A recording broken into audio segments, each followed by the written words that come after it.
Wednesday, of course, we managed to leave it off at record highs. We're in ship shape, beat the auto index, beat the realty index, the Nifty bank, or for that matter, Nifty as well. But the key talking point this morning is going to be the US inflation print and what really does it spell out for the future interest rate trajectory by the Fed. Now, here's what has happened really. March PPI for US, it's risen to 2.1, which is below the expectations of 2.25%. The core PPI has risen to 2.4, which is actually above the expectations because the street was penciling in about a 2.3% mark. So the PPI, the CPI inflation are now both up 2 straight months for the first time since September of last year. So the Fed pivot is clearly quickly disappearing, and looking at the way the yield is moving, Nikunj, the market is now pricing 2 cuts for this year. Siasha, global markets are turning volatile, and we need to acknowledge that inflation is real deal. You cannot just sugarcoat the inflation number with the assumption that okay, there is just a mild uptake and it will start normalizing. No, data is telling you something else, which is that both in terms of inflation and where the bent of the commodity is, whether it is copper or whether it is crude, inflation is making a comeback. But more importantly, what it means for us. That is the most important thing, what it ultimately means for us. Well, I'm not so worried about the global market setup as of now, because global markets have seen a linear run and they have massively, markets like Nasdaq, S&P have already registered double-digit gains. So post the inflation data, you may actually see a volatile patch for global markets, and which is what you need to now prepare yourself for. But when it comes to our markets, I think it's too early to assume that, okay, US inflation has come back and the party is over. No, I don't think so. It's going to happen this way, because the inflation dynamics in India are completely different and totally different. We've not heard anything from whether it is US Fed or RBI. The RBI continues to maintain that they're comfortable with the current inflation levels.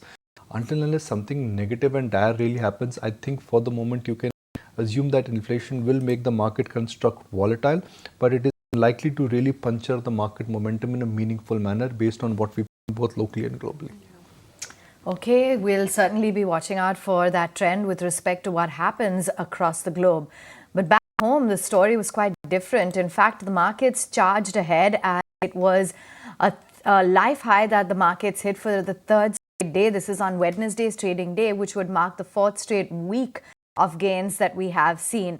The metals index hit a record high, support from all quarters. In fact, the Nifty bank index as well, that has been not quite participating, so was about 2% away from that 50,000 mark. And it wasn't just the frontliners, the broader markets too participated in the party. You had the mid-cap index a fresh high, and the small-cap index, incidentally, Nikunj, at its longest streak in the last 15 years. So clearly, the markets have been on their own trajectory. Yeah, so will global cues act as like a headwind now? I think because of the global setup, you may actually see volatility. But my sense is that in the near term, markets will continue to chug along very well, because the market positioning is not overbought where a data point or small, small global volatility patches may just reverse the market trajectory per se. We saw a big fall in March, a planned recovery in late March and early April. It is entirely conceivable that in the near term, markets may just consolidate, but I think the bias is going to be positive. I think the FOMO crowd is still not over, because if the FOMO crowd was done with the buying, then a lot of stocks would have reached what could be called an overbought zone, which has not happened. And see, if one really looks at the quarterly updates, I think the quarterly updates are looking decent. Also, the differentiating factor is that we have an election cycle, and ahead of the election cycle, historically, markets, they always tend to outperform, they always tend to remain strong. So there is a seasonality at play, the technical conditions are important, and in terms of the market commitment and market positioning, the market positioning is light. You may not see this kind of ferocity of back in small and mid-cap stocks. This is where I think the earnings season will start differentiating from the men and good quality companies and bad numbers. They will start differentiating themselves. But my sense is the bias for the market is positive. It will remain positive. You're not going to get big dips, and I expect markets to remain firm, at least in the run-up to the election. Well, today you've got officially kick-started the earnings season as well with TCS.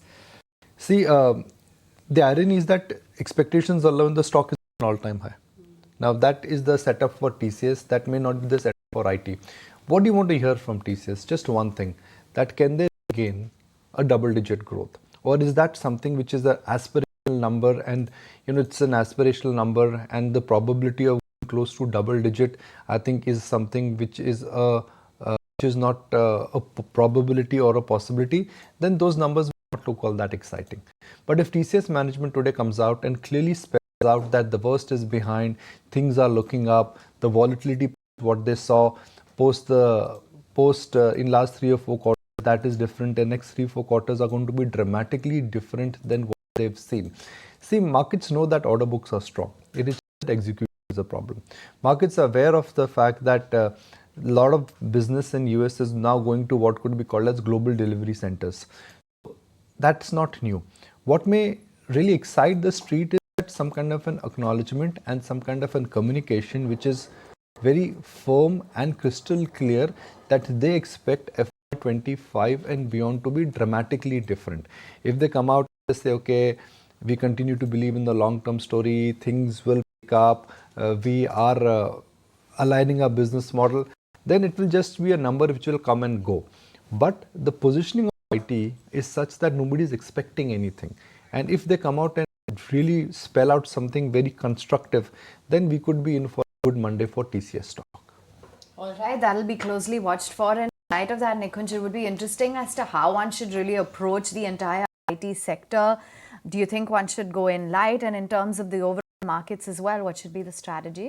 With IT, the challenge is that nobody likes it, but it is still expensive. It is not that IT is a sector where valuations have really gone way beyond the historical averages. So it's a bit of a tricky sector now to call, because typically when stocks, they start underperforming when the sector is in some kind of a some kind of a structural change. Now that's the trick with IT, that stocks are not exactly very cheap. So you want to short this sector for sure, but you want to be a buyer after the news rather than preempting. So rather than preempting what a TCS could do, what an Infosys would do, wait it out, because if the cycle is turning, the cycle would be a 5 to 6 quarter cycle. It could be a 2 to 3 year cycle. So you will get great entry points to buy the stock. But my limited point is that if IT numbers, excitement starts, the whisper numbers will start, assumptions will start, contract buying will start. Don't do it. I mean, the best strategy to approach IT is that you play seen rather than blind, because if it is seen, then the cycle is going to be 3-4 year cycle. It's not going to be like a 1 quarter cycle. So if you buy it on Monday also, even stocks go higher, I think you'll still make money. If you like this video, then like, share and subscribe to ET Now.